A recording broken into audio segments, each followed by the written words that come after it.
ABC 10 News at 11 starts now. Our country's vaccinated residents may soon be asked to roll up their sleeves for a third COVID vaccine shot. Good evening. Thank you for joining us. I'm Kimberly Hunt. And I'm Steve Atkinson. The Biden administration is expected to recommend those booster shots for anyone fully vaccinated against the virus. Our ABC 10 News reporter Nia Watson has more from experts on what you need to know about the extra dose. The U.S. Food and Drug Administration has already authorized the booster shots for those with weakened immune systems. But with the aggressive Delta variant continuing to spread, anyone fully vaccinated may need extra protection. The COVID-19 booster shot would be recommended for anyone 8 months after they've received their second Pfizer or Moderna dose. Dr. Dennis Burton with the Scripps Research Institute estimates that's when protection against the virus begins to lessen. It seems like around that period, very approximately, we see more breakthrough infections. So that would seem to be a reasonable time to think about a boost. This means the earlier you received the vaccine, the sooner you'll need to get the extra shot. Carrie Hogue says her husband, who's 75 years old, has been fully vaccinated since January or February. Carrie herself received her second dose in April. She says if they needed a third dose, they wouldn't hesitate to get one. As long as the science shows that that's going to be a benefit, then we're all for it. Like many, the main reason for Hogue is because of the dominating Delta variant, known to cause breakthrough infections. We are concerned. So we practice safety precautions. So hopefully we won't get that. The Delta variant is a nasty development, and your booster shot will likely give you better protection. Burton says getting multiple shots is not unusual. Polio, we get 4 shots as kids. If you are vaccinated and still get infected, you're less likely to suffer severe symptoms. He says at the end of the day, this is still a pandemic of the unvaccinated, those not protected at all who make the biggest gamble. Because they have all the risks of serious disease and hospitalization. Again, right now, the recommendation is only for the Pfizer and Moderna vaccines. Dr. Burton says studies may still be ongoing for the Johnson & Johnson booster shots. Nia Watson, ABC 10 News.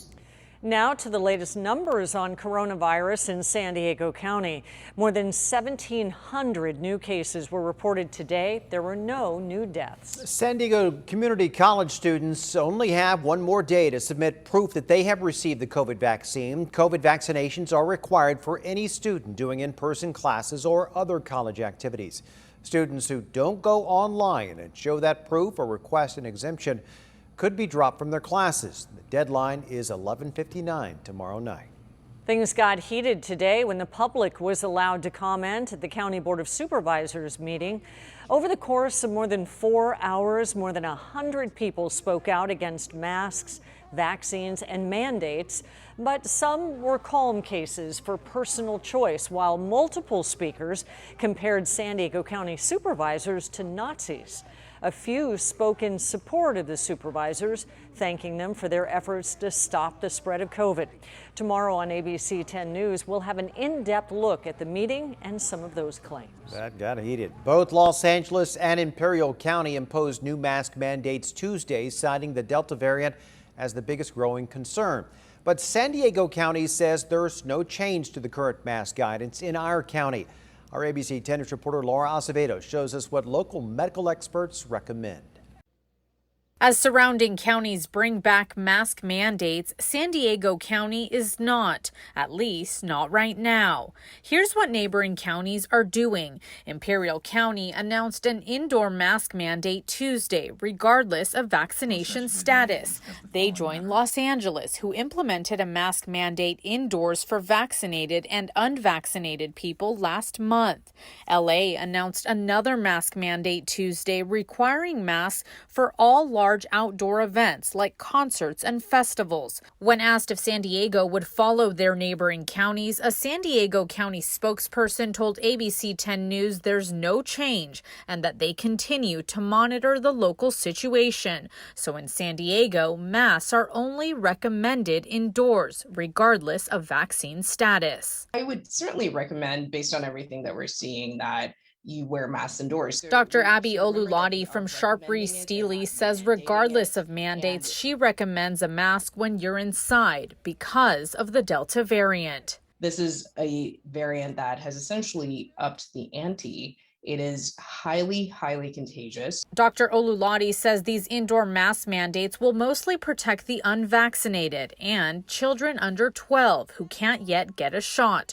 And although you still have a choice in our county, she thinks it's best to mask up inside. We don't want people to look at this and say, well, why do I still have to wear a mask even if I've been vaccinated? What's the point of getting vaccinated? Because you won't end up in the hospital and you won't die from COVID. Laura Acevedo, ABC 10 News.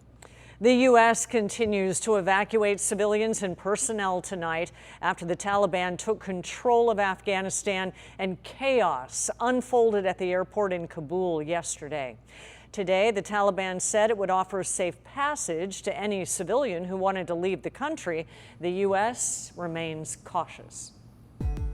Seeing the people trying to climb aboard the plane and clinging to it as it went to the sky, like that is the level of desperation that they're feeling. Heartbreaking feelings today from that local military veteran. They are dealing with the powerful emotions while watching the fall of Afghanistan. That's Amber Robinson. She served 3 tours. She told us that she's surprised how quickly the Taliban took over, but she also says she knew long ago that the Afghan military would never be a match for the Taliban. She thinks we should have gotten out sooner. We won't be so upset that people aren't following what's going on in Afghanistan, because the war in Afghanistan doesn't exist anymore. Robinson now runs a nonprofit that raises awareness about PTSD and other veterans issues. Well, among those desperate to escape Afghanistan are family members of a UC San Diego student. That student tells ABC 10 News reporter Michael Chen her loved ones are playing a waiting game of life and death.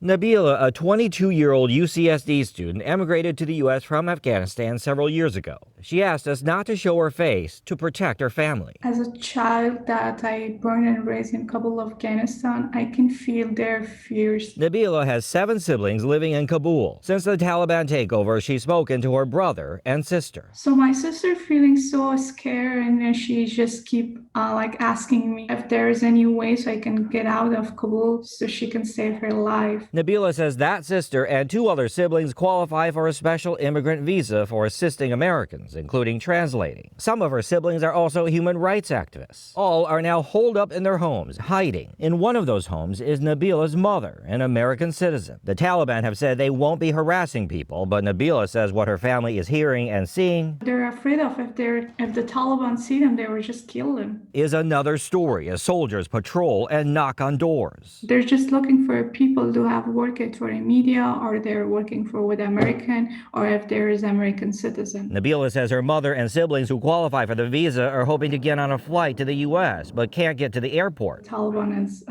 checking every checkpoint. Even if we try to get in the airport and we risk our life, what will happen? They don't take us. Days before the Taliban takeover, Nabila had started a fundraiser to buy supplies for those in Kabul that fled the Taliban. Their plight, along with others like Nabila's family, now filled with uncertainty. I'm totally freeze my mind. I can't study. I can't do anything. Michael Chen, ABC 10 News.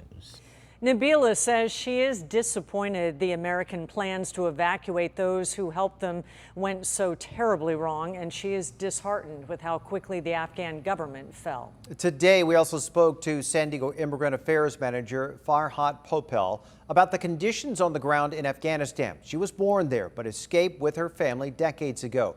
She talked to us about that experience. My family left Afghanistan in the 1980s, fleeing the Soviet war, and they left everything behind. They left their homes, their possessions, their livelihoods, their professional careers. And to see Afghans today face a similar situation, to see my generation face a similar situation 35 years later, is incredibly hard. Popel says that great progress has been made over the past 20 years for women and for girls. But she's now afraid that the Taliban takeover of Afghanistan will reverse those gains. What they face today is a situation where women who have worked with the international community, who have worked with the US government, or have worked in any capacity toward democracy, human rights, women's rights, progress, opportunity, freedom of speech, all of that in their country over the last 20 years, they are fearful for their lives in this moment. In her role as Immigrant Affairs Manager, she is tasked with advancing programs and policies that ensure the refugee and immigrant communities have the opportunity to succeed. She says the city would welcome Afghan refugees with open arms and compassionate hearts.